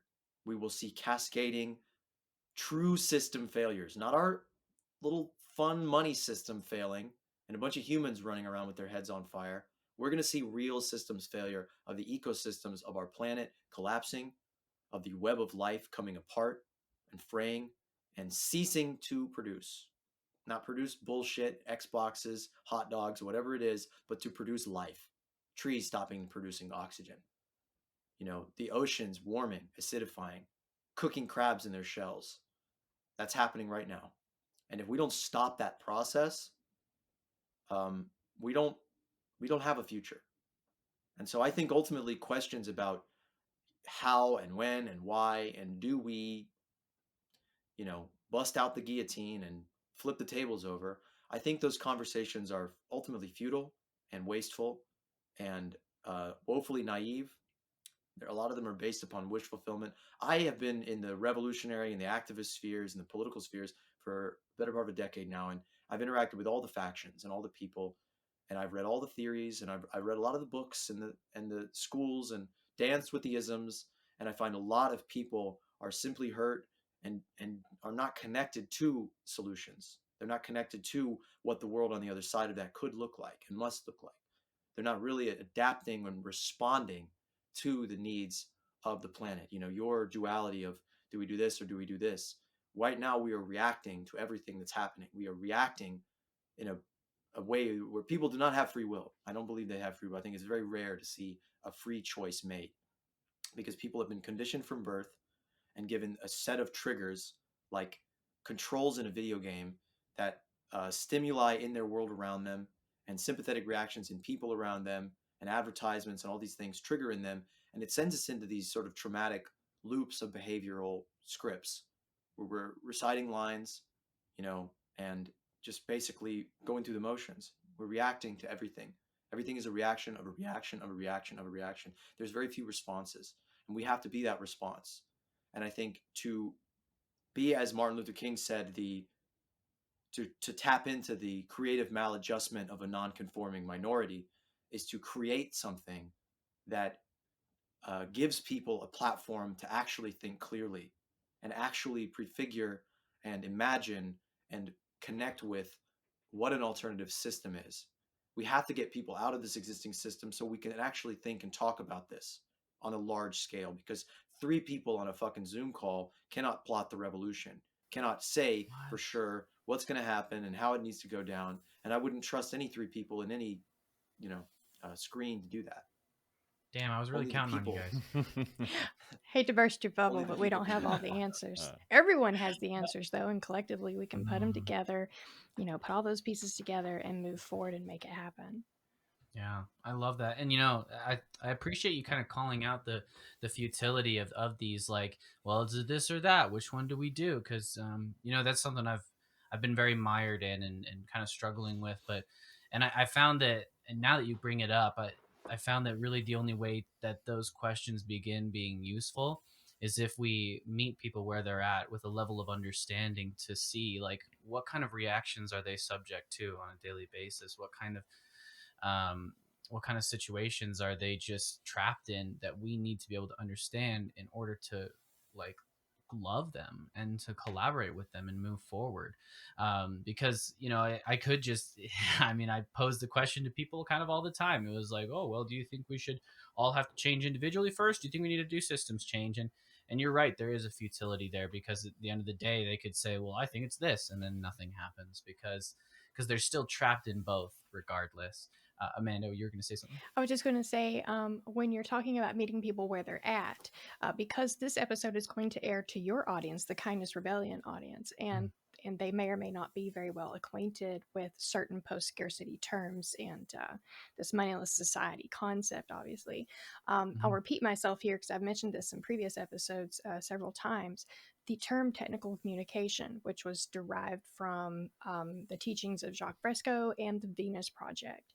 And an example in which it would be useful would be to apply it to what Marlo was describing and how we have got to stop, deforestation. We've got to stop the things that are flooding countries. And we have to basically slow down our rate of consumption in order to do that. And what that is, in essence, is degrowth. But that threatens people's belief systems and causes emotional reactions that are nearly impossible to mitigate because, like we were saying earlier, how our freedom is directly linked to our choices, and our choices in this system are directly linked to consumption. So that's a bit of a rabbit hole. But when you're talking about meeting people where they're at, definitely a challenge to introduce these new concepts and talk to people about our options, as far as making sure we don't die and that everything doesn't collapse, because people are Mhm. just so fervently and emotionally tied to the conditioning and subsequent triggers, as Marlo mentioned, that Mhm. they think that the world cannot be any different, and if we try to make it different, it's going to make it worse. But yeah, I just want to Mhm. throw that out there. Yeah, that's a difficult thing that I've been running into a lot. There's just like, well, if you try to, well, and that's the frustrating thing about having this kind of revolutionary mindset anyways, right? Is as soon as we start talking to people about like we can change the world, we can do it, they're like, well, let me bring up all the potential problems that could happen, as Hmm. if like that's the, And then they're like, the oh, you nail don't in the have the coffin. answers to all those potential problems. Then what you're doing is fallible, and you should just hang it up and get back to work. You know, Yeah, exactly. It's that's useless. Sorry. yeah, Which is frustrating because obviously we're more of a mindset of like we can do better. That's it. Like we can do better. It's not going to be perfect, but we can do better. exactly. Hmm. And that's something that I think people can get on the same page on, as long as we, as the people that are trying to create this change, are willing to come to them and interact with them in a way that's like, I understand the fear you have, I understand the way you're feeling, and I understand the situations you're subject to. And I think that like the only way to heal those is together. That's the only way to do it. One thing that you both Marlo and Amanda brought up is the need for a massive reduction in consumption, and the emotional reaction that comes as a result of it. I feel like that's one of the biggest problems, and I don't know if that's something that's simply going to as we start building more resilient communities, we'll just see like, oh, there's no need for Wendy's or McDonald's. Those collapse on their own. So we don't have to try and convince people to stop eating it or to reduce their consumption. But, at the end of the day, like there are a lot of things that we just have to stop doing. And I think that's something that I've really struggled to work with people on, is like we just got to stop doing this. We got to stop doing that. We got to start doing this. I'm kind of curious how each of you tend to go about those kind of transitions and those kind of conversations, in your own lives. Yeah, Amanda, I feel free to keep start. being eager because I'm having one of those days where I'll forget what I'm thinking. So thank you for letting me be borderline disruptive. Um, But One of the things I like to do when people meet me with pushback, as I am describing what it could be like in a society where we don't have to say depend on fast food restaurants, I like to try mhm. and walk them through a day and what an alternate world or society might look like. And so obviously people will be like, well, I like my Chick-fil-A. Don't take my Chick-fil-A. Chick-fil-A's life, Chick-fil-A's Bay or whatever. And I'm like, but what if you didn't have to work 10 hours tomorrow and rely on somebody getting paid less than a living wage to hand you your lunch out a window and never see that person again, or care about that person, or know where that food come from, or care whether or not it's healthy for you? Like, yeah, Chick-fil-A is great or whatever, but like you could have a chicken meal at home if you want, if you're not working your life away. Well, Well, how you could how also how have a yeah, go you ahead. could also have a fully automated restaurant that can produce many different kinds of food based upon Exactly. the available foods that you have Mm, in your region, with a vertical garden on the rooftop, and a food algorithm that is connected to the available nutrients and, or sorry, ingredients and things that are being produced in your local area. You could bring in your own food, and with a little bit of creative finagling and technical development and applying these problem solving technologies to the actual problems of our time, we could get to the point where a restaurant is fully automated. You can even bring in your own ingredients and say, hey, cook me this. You could give it a video of you cooking your own food exactly the way that you like it. It could cook you your fucking grandmother's spaghetti the way you like it, you know Yeah. and it could have algorithms that automatically say, oh, okay, we don't have arrabbiata, whatever peppers, but we have this thing that can immediately substitute it. We can just create a much better, more efficient system of doing all these things. That a moneyless society doesn't just necessarily mean you all live in a community and everything that happens off of that community is the old world. I mean, when we tap into our imagination and start to actually think, okay, what would a degrowth world, a world where we're consuming less bullshit and we're actually free to think and educate ourselves, and we're using automation as much as we can, in a much more simplified formulations than in the current system, with these extremely inefficient, resource intensive, wasteful supply chains, where we're using this technology on a local basis to create a better system, and just a better system. It's like we will consume less resources in ways that I think will be largely invisible to most people, because you would be able to access, you know, the same amount or even more food, because, okay, we are living in a local region producing food which goes bad eventually. So it has to be eaten. And so, grocery stores today waste half of their food just because somebody can't pay for it, and they put locks on their dumpsters, and sometimes they have security guards so that people who don't have houses, who can't access housing, even though there's an abundance of housing already, inefficient, poorly designed housing, but whatever, can't access that. And so we are living in a system that, if we needed to transition rapidly, we could even use the existing bad infrastructure to produce an abundance of things to get people through the bottleneck of redesigning all of these apparatuses of meeting our needs. And we could have very fast, efficient public transit, works better than the existing system. Take all those cars and recycle all that metal and all that energy and all that fuel and all that shit house infrastructure. That's just terrible, terrible design of our society that just drains us of so much time, our greatest resource, time, energy, brain power, education. So degrowth means all the bullshit jobs, cut them. Everything that's not necessary for the meeting of our actual needs, cut it. Everything that we can automate, automate it. Everything that we can just completely reduce or eliminate, get rid of it. Consolidate our transportation system into something that works. Reduce the amount of going back and forth through our inefficient infrastructure anyway that people need to do. Give people the time and the energy and the access to the resources to educate themselves to do whatever they want to do to actually benefit society. And this will precipitate a massive leap forward in innovation, and a massive leap forward in the amount of care, the amount of time that we have to spend with each other to think about all this stuff. That's what a degrowth world means. It doesn't just mean you keep living your shitty life that sucks anyway and your cheeseburger gets cut in half. That's a really childish, stupid thing. And I want to push back real quick on that, because these MAGA communist dickheads are that's a thing. Sorry, it's such a contradictory in terms. Out there. But there's a bunch of people out there that are basically like national socialists. Wonder if there's a portmanteau of that word that caused a lot of historical drama. Nazis. But yeah, there are these Nazis that are basically saying we need to do all this stuff for the working class, and they're saying they're communists, but they're nationalists and they're against immigration. They're really stupid people. But the really dangerous thing that they're doing is waging war on environmentalism and on degrowth in general. And what they're doing is basically just giving these words that the right wing don't know about yet. And you're going to see Fox News talk about degrowth soon. You're going to see them talk about this as this thing that they're going to, cut your cheeseburgers in half, and they're going to make you drive a Fiat, and all this really stupid, just manipulations of what the reality of a world that is not continually running on a treadmill is going to look like. Whereas in reality, it's a world where we get to just sit back and rest and think about what we did, and think about what we can do better.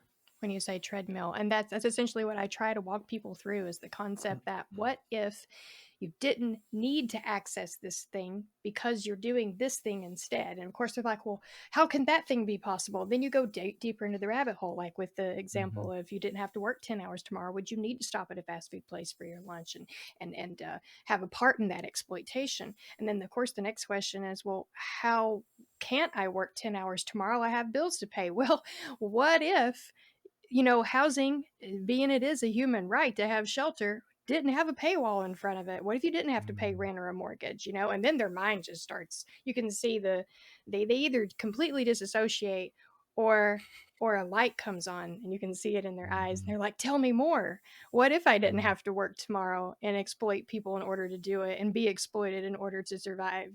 And so anyway, that's my strategy and answer to that question is, you've got to meet people where they're at, like you were saying, and you've got to take it step by step with them. What if, and if this, then that kind of thing. And like, and I'll actually, and I love that you say that, and I might actually challenge you there, Marlo, because I think the the idea that it's like, oh, this like these are bullshit systems that exist right now, and they're destructive and they're dangerous. As soon as you bring that up, they're on the defense. You know, they armor up, and they're incapable of understanding us and understanding what we're trying to do. Because and I guess that's the hurdle I'm trying to understand how I get past, because I do totally believe, I'm like, all of this is bullshit. Car culture is so bad for us. So It's bad. annihilating the environment. It's making life a living hell. But when I start with that, they just immediately are like, you're crazy. I can't listen to you right now. I can't even like fathom this. And so just the trying to tell them like, this is all bullshit, this is all fucking insane, we need to stop, without actually saying that. Like Right. I'm and you know, we haven't heard from Matt. I'm curious to hear what you think about that strategy. Yeah, I mean, coming as a person who's had a long sales background, it's kind of it's interesting because people have two main motivators, right? One is pain, and the other is pleasure. And you can play on both of those, and it really kind of depends on the person. I mean, from a person that's from a perspective of a salesman, it's about talking to the people and developing a relationship first and foremost, and understanding what is important to people, right? And getting to know people, really essentially getting to know what it is they want, their values, their goals, developing a relationship with them, and then kind of like you said, kind of trying to come at them on their level as well. Okay, well, if this is important to you, I mean, if your children's futures are important to you, then I mean, what if this whole climate change thing isn't a hoax?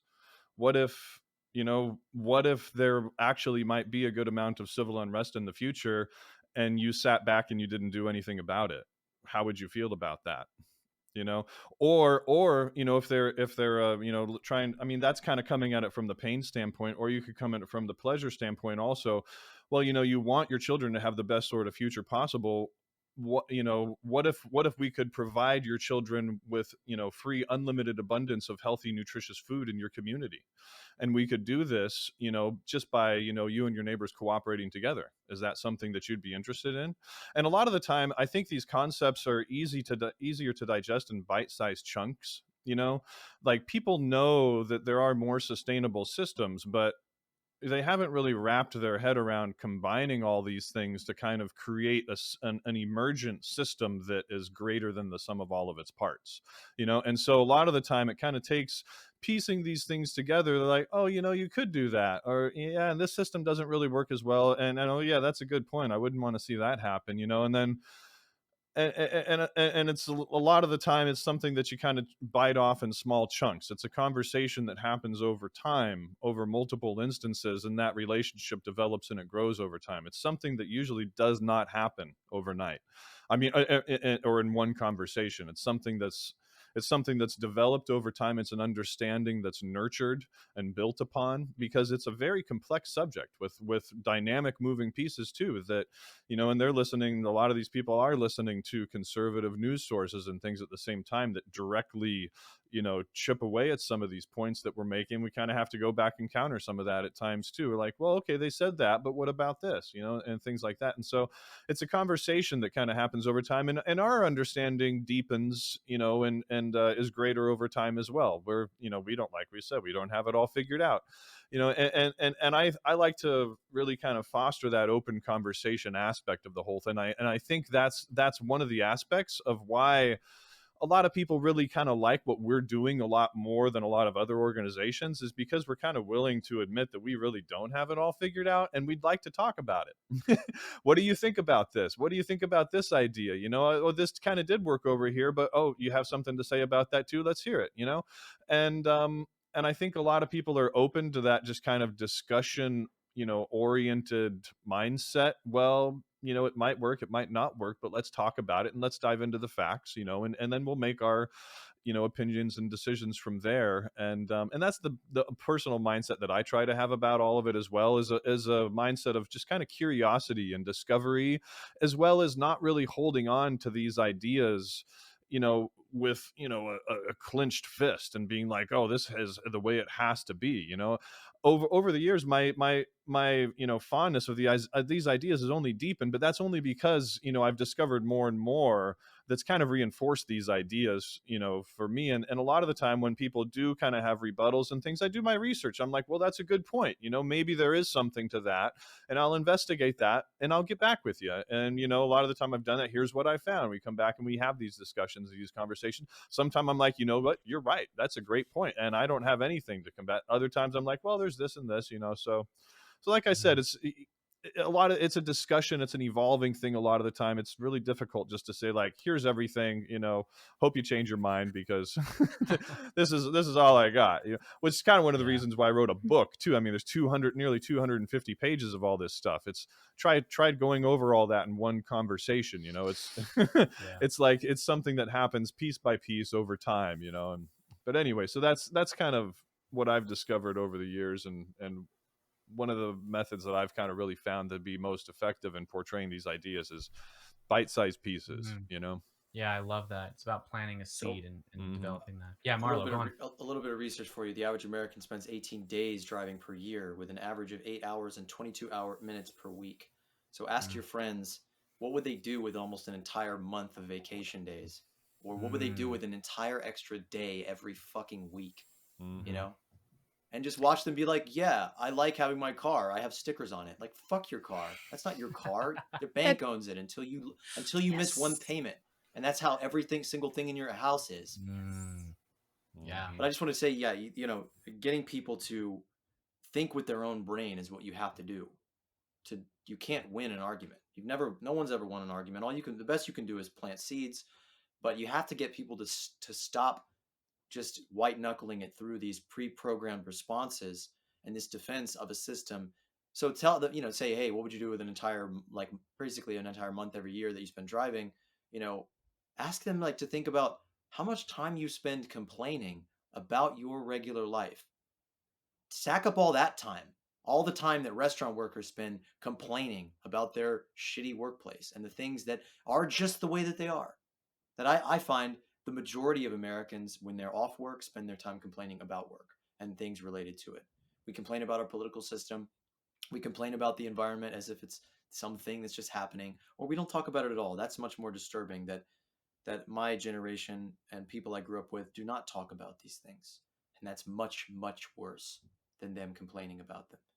But I think that if we can just get people to think in their own mind and ask their own damn questions, and to get them to realize that they've been propagandized, to get them to realize that they've been conditioned and that their minds have been stolen from them, and that our media apparatus is a weapon of consciousness that spends trillions of dollars every year, because I'll include advertising in that, to hijack our thoughts and control the things that we think and our associations. Our media apparatus is owned by 6 companies.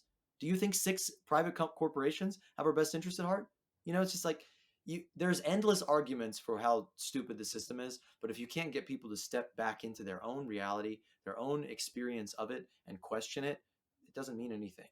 And that's a weird phenomenon that we just kind of have to accept. Like, there's a threshold to which people can imagine things, and I come back to this a lot, and I'll close the loop here, that money has taken trust out of society. It is an antitrust ritual that reinforces the fact that I can't trust you to get me back. So here's this token, which seems very innocuous, but then you repeat that billions of times every single day. And you think about that like the little Islamic call to prayer every time, You think about that like it's reinforcing this relationship with a God. And it is a mechanism that has destroyed trust in and out of the home. It has destroyed our ability to walk down the street and not assume that someone's going to fucking randomly knife us because that's a fear we have. And that lack of trust has taken away our imagination, because if you don't trust, you can't sit comfortably in your own thoughts. You are in a constant state of anxiety. And, anxiety, like when I smoke weed and I get hit with anxiety, I just turn the dial all the way up and go all the way into it. And that takes me into going from imagining what other people are thinking about me to imagining new people and imagining new worlds and things like that. But essentially, this constricted, stressed out state that we're in all the time because of money, which is the number one cause of stress in 80% of countries. That's a nice little factoid for you. And no one's talking about it. No politician in any of those countries is like, hey, we need to cut the number one cause of stress in all these countries. No one's talking about it. But yeah, I'm losing my train of thought here. Yeah, if you can get people to think with their own brain and actually step into that imagination, because that's really what we lack. Because there are many, many possible worlds. There are many options that we have. We are not constrained to one brutal fate, one sword that's going to cleave us into this or this, scenario. And as we transition to this society, it will not be a switch. It will not be an iron curtain that blankets us all in moneylessness. It can't be. It has to be something that is dispersed and decentralized, something that is freely interpreted by many, many, many peoples, showing many, many different options and alternatives, and doing it their way, and showing people how much more freedom there is. We don't have the freedom we have the freedom to choose which landlord we rent from, but do we really have the freedom to design our own home? I mean, that might sound like a lot of skills to take on. Do we have the freedom? To one choose our little own tangent home, here. Mm-hmm. We don't have the freedom to design our world. We have no control over anything that happens to us all the time, except for what flavor of fucking ice cream we choose.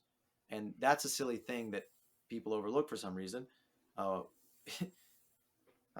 just Well, I'm running on you're empty all the speaking to time the these fact that days. people white Sorry, knuckle gang. their beliefs and their ideologies because they're so afraid of losing what their definition of freedom is. Again, going back to how our purchasing power is directly linked to our perception of freedom.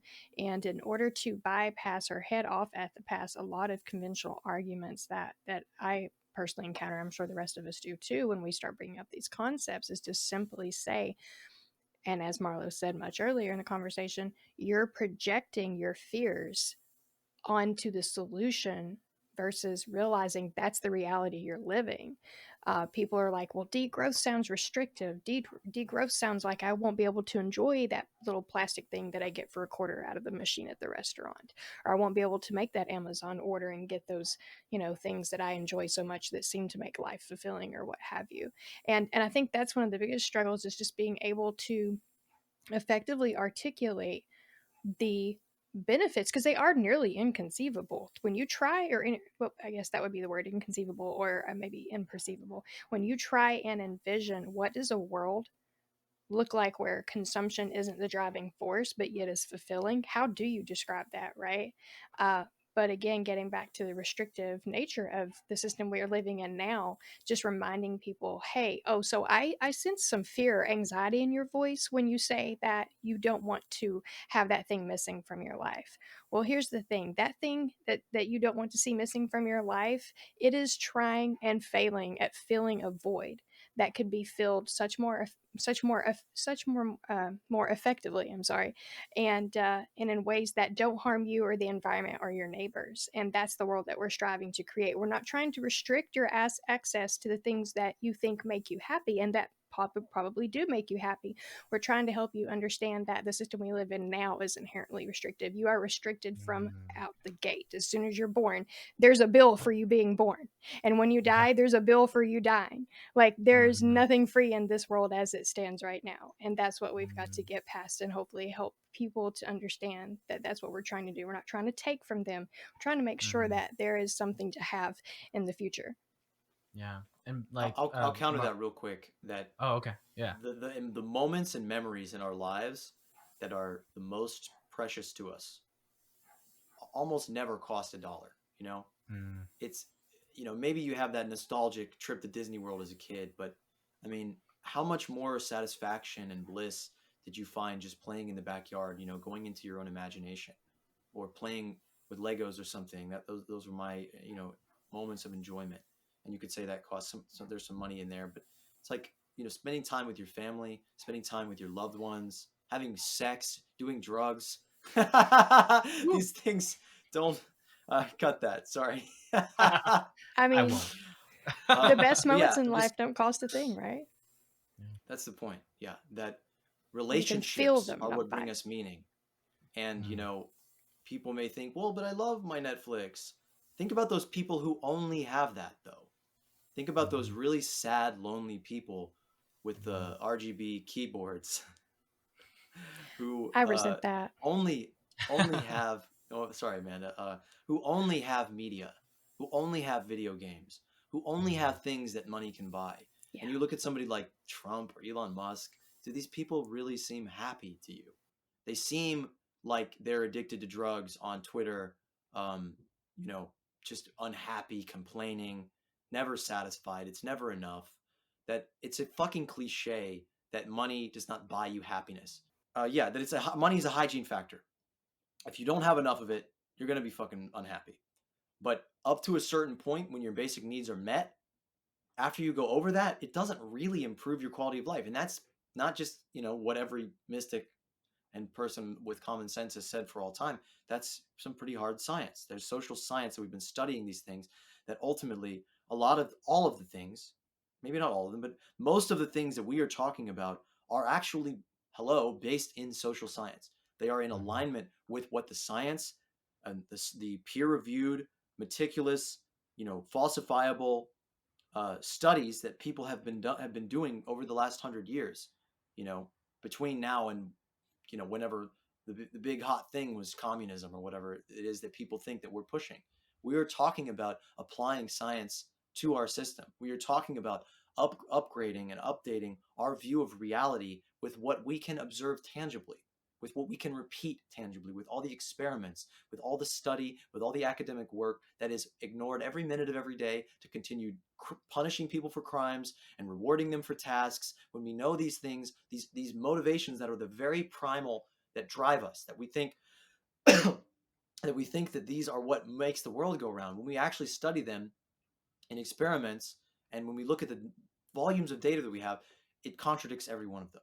And all the fundamental gravities in our world are false. And our narratives are false. And our economics is not based in science. And our whole system is based upon a series of lies or half-truths or untruths. And we are working, to align ourselves with not just some, moral imperative that we must, protect the working class and that we must, undo the evildoers. That's not really where we're coming from. We're coming from a very scientific place of being skeptical that all of us here didn't get picked or didn't pair off, with the ideology. We're not over here banging one book or one way of thinking. We are actually able to skeptically question our own thoughts and apply them to the rigors of science. I think that was God. I think that was God getting on to me for being, a little too empirical and scientific. No worries. Sorry, Lord. I'll get back to flagellating myself and burning little candles and things like that for your benefit. Well, I love that, and I'm actually gonna, and I think we'll start to wrap this up here, because this has been an awesome conversation, and I really love all of your insights, and I want to let all of you know that I truly do believe that each of you are revolutionaries, and that we are going to change the world. I truly believe that. Likewise. And it's thank you. And I think it's hard because the questions that we've kind of been raising today of just like whether we are free or not is it's so complex, and obviously there's so many ways that we're not free in the way that we want to be, and free in the way that we need to be. And yet I still can't deny that we can wake up each day with the mindset that we're going to change the world, and if we do that enough times, we will change it. And so I want to leave our listeners, if possible, if God decides to bring Marlo back, I want to leave our listeners with just kind of some action items and some maybe just some comfort, and knowing that knowing some ways that we can begin this change. Amanda, let's go ahead and start with you. Awesome. Well, I will refer to what I commonly do, and that is for you listeners to find the courage to look within. It actually doesn't take that much. It only requires a lot of courage when you start to live what you find inside. But to look within and start questioning and be very objective and honest with yourself. Well, what is it about this moneyless society concept that makes you afraid to embrace it, that makes you afraid to speak on it, or to introduce it to your friends and family or what have you. And then on the comforting side of that, obviously you're not alone in the way that you're thinking. The things that your gut tell you, the little voices in your head, if you will, that say, you know what, I don't want to get up and go to work today, and I don't know why I have to. That's okay. Obviously, a lot of people agree with you at this point in time in our history. And you're not lazy, and you're not inferior, and you're not less. You're actually, some would argue, more. And inside of you, you have the ability to do more than what you've been subscribed. You have the ability to realize potentials that are nearly inconceivable.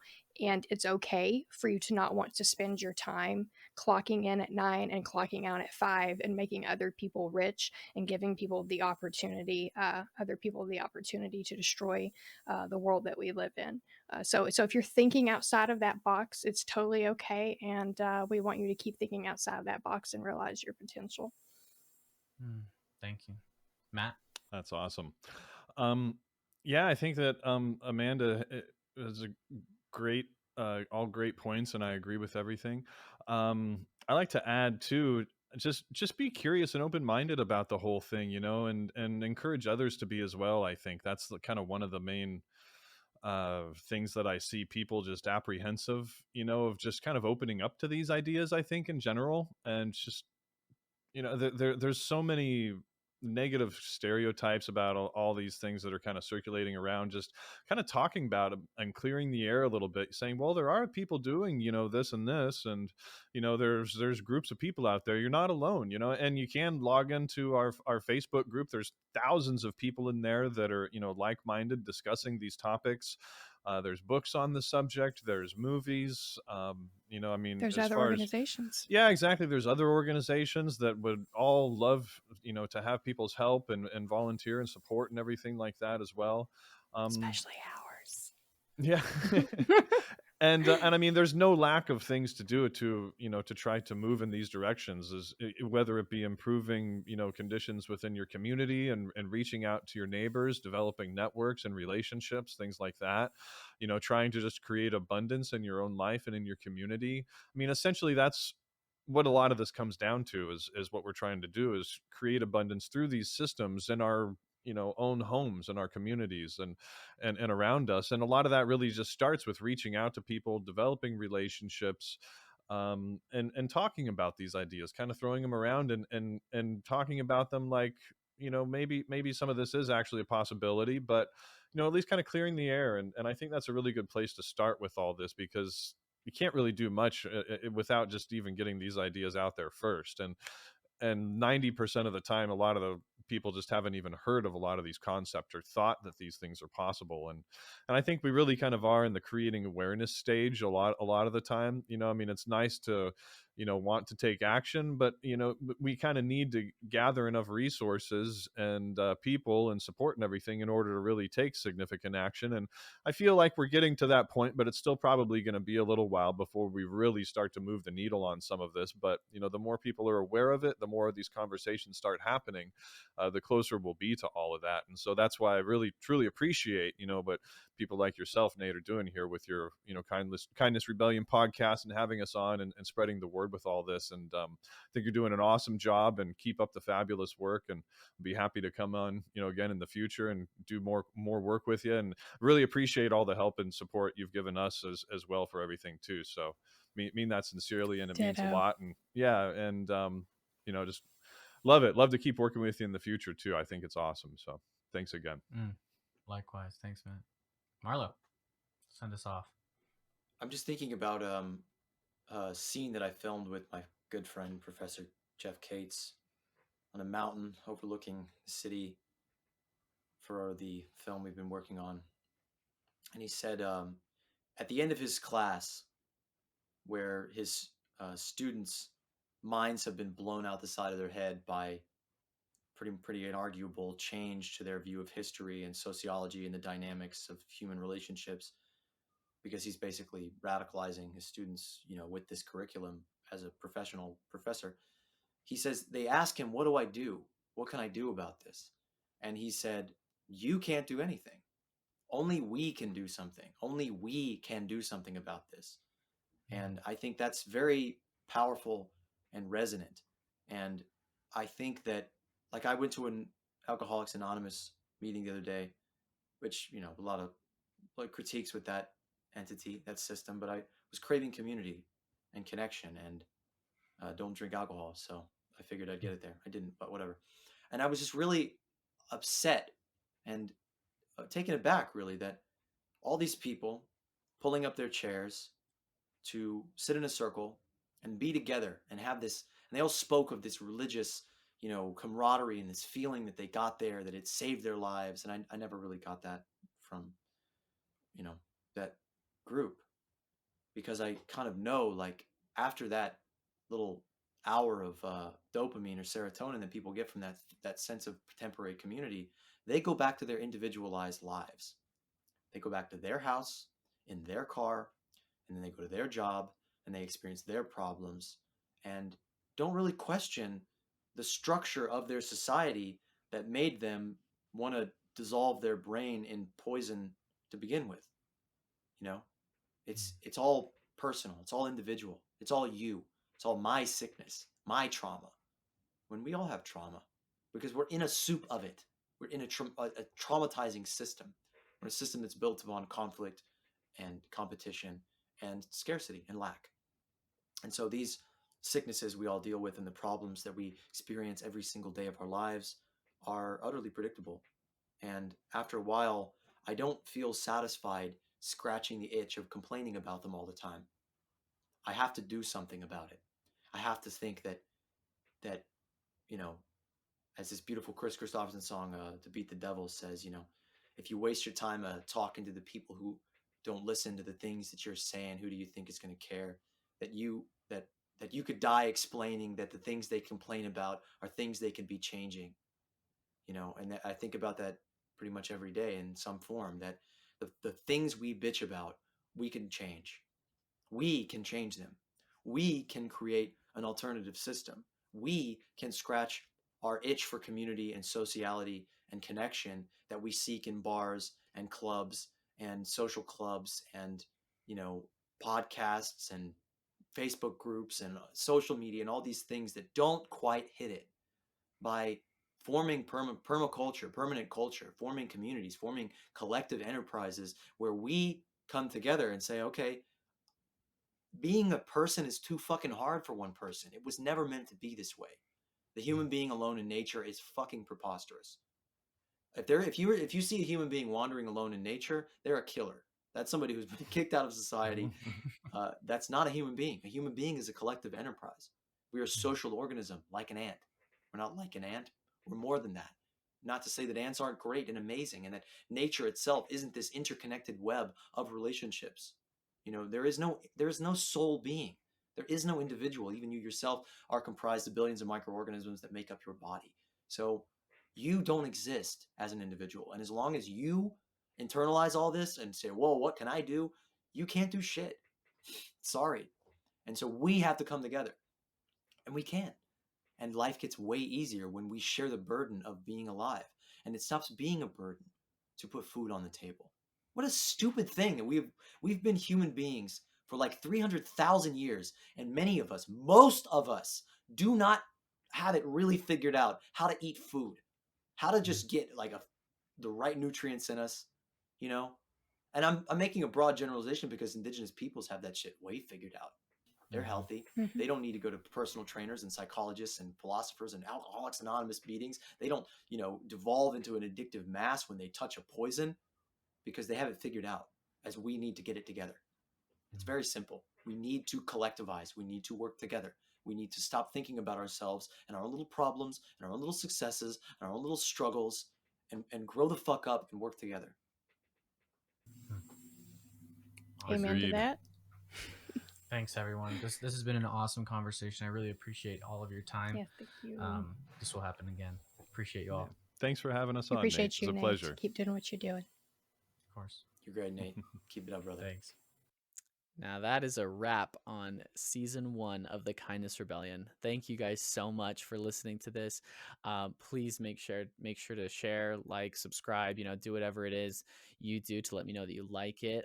Please go over and check out all of the Moneyless Society stuff, like and follow their pages, join their groups, things like that.